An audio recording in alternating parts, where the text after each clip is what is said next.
வணக்கம் சுமதி சமையல். கருவேப்பிலை துவையல் செஞ்சுருக்கோம். எப்படி செஞ்சுருக்கிறதுக்கு வீடியோக்குள்ளே போய் பார்க்கலாம் வாங்க.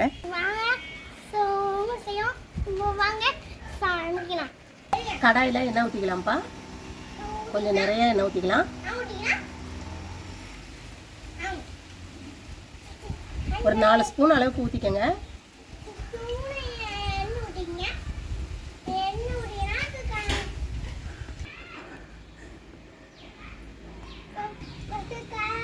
பெருங்காயம், கட்டி பெருங்காயம் வச்சுருக்கேன், அதை எடுத்து போட்டுக்குவோம்.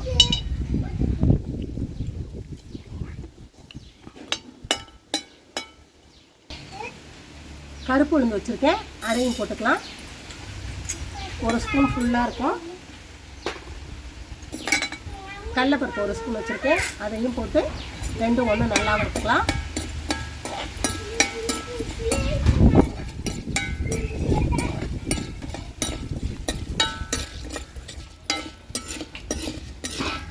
கடலைப்பருப்பு நல்லா புரிஞ்சிருச்சு பாருங்கள்.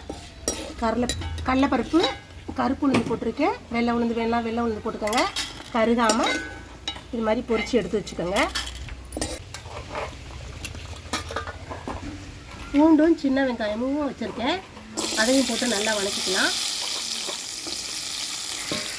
ஒரு 10 சின்ன வெங்காயம், ஒரு 4-5 பல் பூண்டு போட்டு இதையும் நல்லா வதக்கிக்கலாம். ஒரு 10 மிளகாய் இருக்கும் வச்சுருக்கேன், அதையும் போட்டுக்கலாம். புளி கொஞ்சம் வச்சுருக்கேன், அதையும் போட்டுக்கலாம். எல்லாம் போட்டு ஒன்றா நல்லா வறுத்து எடுத்துக்குவோம்.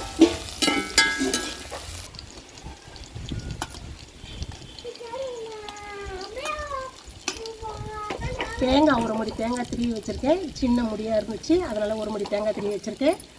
நீங்கள் ஒரு பாதி தேங்காய் போடுறதுனா போட்டுக்கோங்க.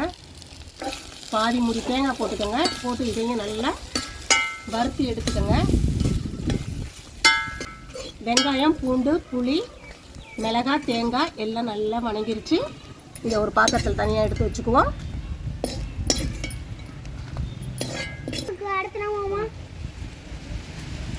எண்ணெய் கொஞ்சம் லைட்டாக ஊற்றிக்கலாம்.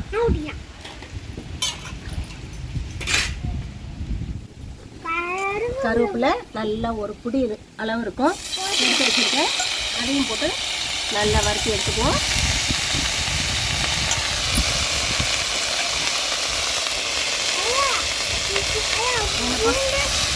பூண்டெல்லாம் போட்டேன்ல. ஆமாம் போட்டேன். மிளகா இந்த வெங்காயம்லாம் போட்டோம்ல, அப்பயே போட்டேன். உங்கள் அம்மா பூண்டெல்லாம் போடுவாங்களா கருவேப்பிலை சட்னிக்கு? அப்படியா?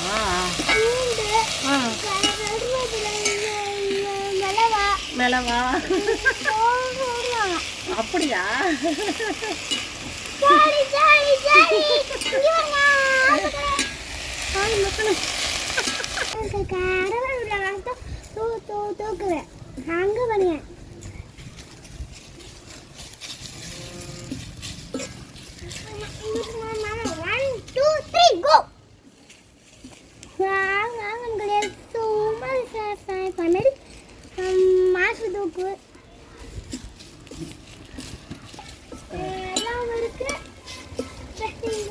கருவேப்பிலையே நல்லா இருப்பா.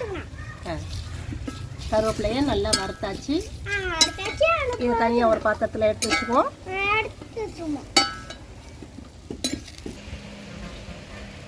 எல்லாம் கருவேப்பிலை நல்லா ஆறி இருக்கு. இதை மிக்ஸி ஜாரில் போட்டு நல்லா நைஸாக அரைச்சிட்டு வந்துடுவோம். இரு சாமி. அந்த கருவேப்பிலையோட இந்த மிளகாலாம் வறுத்து வச்சுருக்கோம்ல, இது மட்டும் போட்டு நல்லா நைஸாக அரைச்சிட்டு வந்துடுவோம். கொஞ்சம் உப்பும் போட்டு எல்லாம் ஒன்றா நல்லா நைஸாக அரைச்சிட்டு வந்துடலாம்.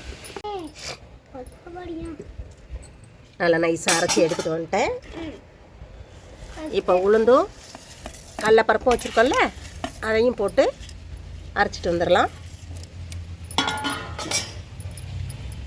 துவையல் நல்லா அரைச்சி எடுத்துகிட்டு வந்துட்டேன்.